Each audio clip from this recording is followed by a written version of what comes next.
So, third trimester, almost over. Now things are really rough.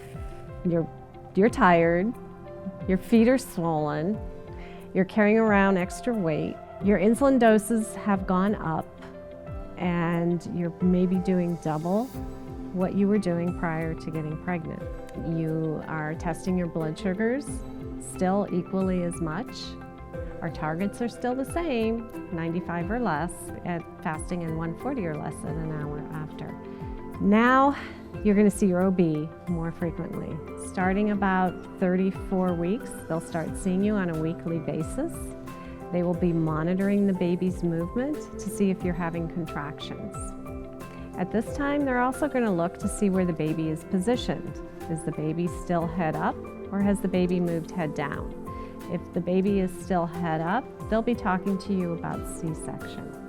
We're going to need to set up a plan for your blood sugars and a plan for your insulin dosing prior to your delivery. If you're on an insulin pump, we'll turn your insulin pump rates back down to where they were before you got pregnant.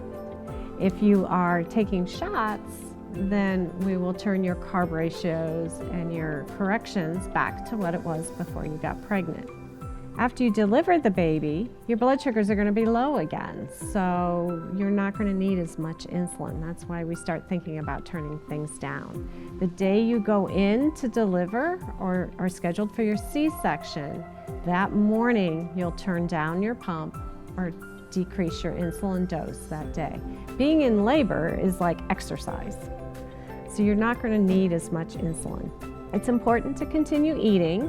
They're not going to want you to eat the day you deliver, though. So be prepared that if you are being told not to eat after midnight, that you might need to decrease your insulin more before you go into the hospital. When you deliver the baby, if the baby's born with low blood sugar, which happens quite frequently, there is a possibility they'll want the baby to go into the intensive care unit. They need to give the baby IV sugar in order to get the baby's blood sugar back up. The reason the baby's sugar is dropping so low is because baby and you have shared blood sugar now for 9 months, and your sugars have been a little bit higher at times, and the baby's pancreas has taken over and made extra insulin for itself.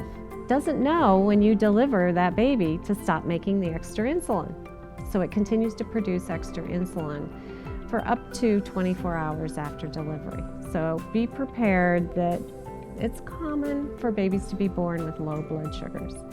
They do put the baby in the intensive care unit just in case they have difficulty breathing because their sugars are too low. Does not mean your baby has diabetes. It's just because their pancreas is working overtime right now. So in your first trimester, we needed you to have your eyes examined, and then we need you to have it examined again in your third trimester. The reason being, you've got extra blood flow in your body, which leads to extra pressure in your veins, which can cause problems with your eyes. If you were borderline with retinopathy, it might become worse. So you need to have your eyes checked.